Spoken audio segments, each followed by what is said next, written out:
Create a webinar, do a challenge, create an appointment funnel, create a book funnel, an AC funnel, tripwire funnel, lead generation funnels, membership funnels, cancellation funnels, the invisible funnel, and on and on and on and on it goes.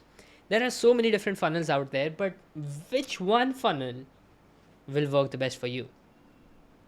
In this video, I'll be talking about a story that gave me more lessons than I could count, and towards the end, you will be able to walk away knowing what to do next to finalize one funnel for yourself in your coaching business. Okay, so let's first understand what is a funnel, right? What is a sales funnel in the first place? Simply put, it is a journey or the process of taking a lead who has no idea about who you are to becoming a paid customer or buying into your coaching program. What are the steps have you taken to convert this lead who had no idea about who you are to having them purchase your coaching program? That process is called a sales funnel, right? So similarly, this client of ours before was using a funnel, like a sales funnel, right? And before working with us, he was selling his coaching program for $2,000. Okay, and he was selling this particular coaching program through automated webinars. He had done a few live webinars before that, but after some time he shifted to automated webinars and started getting sales like clockwork. People would buy his offer every single day. He would get 2 to 3 sales, and he didn't even have to talk with them at all, right, before they even made a decision to buy. Isn't that a great spot to be in, like making 120,000 plus dollars every single month on automation? Well, the answer is it depends, right? If you want to stay at 100K per month mark, that's it, then it's a great way for you to do so. You will be stagnant, you will be making $100,000 per month in automation. But our client wanted to scale, right? And the problem with doing an automated webinar was that it was difficult to scale because the ads would get fatigued, and at the same time he wanted to raise the price, and he could not raise the price beyond 2000, 3000, and even $5,000 because it doesn't sell through a webinar. I mean, you cannot sell a $10,000 offer directly through a webinar, right? Either you have to book in a call or do anything of that sort, right? But it didn't work out. So I met him in one of the virtual events. We both went in together and we decided to do a challenge to sell his coaching program. We raised the price of the program to $5,000. We launched the first challenge for him, got 20 something people organically inside of it, and he made $23,700 from it on the first challenge. $10,000 in just ticket sales. Now, what he wanted to do is sell the program for $10,000 instead of $5,000. I knew 100% that it was possible to sell a $10,000 program with a 5-day challenge, but our client insisted that he would go on a different route. So he started an appointment funnel to help set up appointments and got a sales team to take the calls and close the people who would schedule a call, right? And since he had an ad budget, he did a great job in booking calls, hired the best salespeople. But the problem was that he was dealing with Nigerian Americans who had just immigrated to America to find a job, and they didn't have their financials right. So they would definitely book a call, but then throw the money objection so many times that he had to stop taking those calls. So he reached back to us asking if we could continue doing the challenges. And of course, we said yes. And what he said was really shocking. He said that he wasn't able to even sell one of his program at $10,000 through the calls, right? And we launched the challenge once again after having a conversation. We launched the challenge once again. This time we made $25,419 in revenue.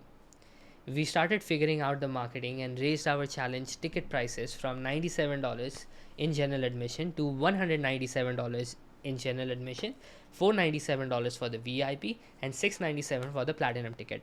Now these are different levels that people can join the challenge in. It is a paid challenge. People cannot join the challenge for free. They have to pay either of these 3 tickets, right? So this time what happened was we collected $22,498 just in ticket sales. We didn't convert anyone in this challenge. I was absolutely shocked. I was figuring out why. So the next challenge we cracked why there was no conversion. what was happening is that people were trying to compare the price of $10,000 with somebody else who was in a different level, who was already doing the same stuff that our client was doing, and he was offering the same price, same everything, every single offer, inclusion was the same with that particular person, but he was cheaper. So these people who joined the third challenge were comparing the prices with somebody else. So what we did on the fourth challenge was that we introduced a pricing tier. So we introduced three different prices. We kept the same price for the challenge tickets, and we worked on marketing.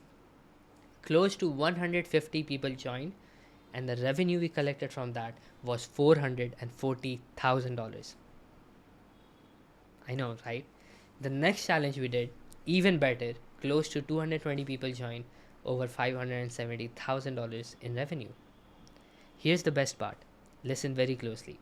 You see, in a challenge, people get to ask you questions after the training session is completed. So we do 1 hour of training every single day for 5 days. Then after the training is complete, 1 hour goes in Q&A sessions to help the people who are attending the challenge answer the questions that they have got. And towards the end of the 5 days, we pitch our offer and we make some sales. So on the first challenge, there was a participant who asked our client if there was a payment option, as mere as a payment option. Our client said, okay, I didn't even know that you guys needed a payment option in the first place, right? Now, once we knew it, we went ahead, introduced the payment options, more people bought. If you see the pattern of success of the challenge, we kept figuring out one thing at a time, and it worked. Before working with us, our client had never had a conversation with a single prospect before they made a decision to buy from him, right? And once he started talking with his prospects on the challenge, he knew exactly what they wanted, right? I mean, we would keep changing one thing that they asked us for, and we would see more results coming in. You see, nobody can tell you what they like. Nobody will ever give you an idea about what you sell other than your prospects, right? Because they are the buyers. Let them tell you what they want to buy and how they want to buy it, right? So you see, all funnels work. There is not a single funnel that people have applied and not hit $1 million on, right? Every single funnel works. Every single funnel that I talked about at the beginning of this video, every one of that works, right? The problem is, if we are looking to automate things and make money without doing much work, when we don't even have the full clarity on what our people need from us, right? We don't know our prospects enough to be able to create a product for them that makes you passive income. You see, the time you even start writing a book, you must have a skill on which you are writing the book on, right? Or you must at least have a story, and that story won't come if you don't want to converse with your prospects to know them well enough, right? So it doesn't matter what you want to sell. If people don't need or want it, they won't buy, no matter how good you are at selling, right? Yes, you will sell a few things, but that business won't be sustainable, right? So at first, pick a funnel that helps you talk with your prospects, either one-on-one conversations or one-to-many conversations, but keep conversing with your clients until you hit $1 million per month. Then you can focus on automations, because you know your audience inside out, right? When you create a course, you master the results in your course, and now when you launch the other funnels, you know they will work, because in the end, it's the same objections, same problems, same challenges that people face in your industry, right? So there's this amazing quote said by an amazing person named Maz, and he says it this way: obsess over your clients before obsessing over your offers, right? You see, you're just one funnel away, not 10 funnels away from your success. You do not need 10 different funnels. You just need to boil down on one thing and keep moving forward. Watch this video where I have talked more about one-on-one selling and one-to-many selling, and go all in. Decide on one funnel that you want to move forward with. Watch this video right now. Because remember, you're just one funnel away.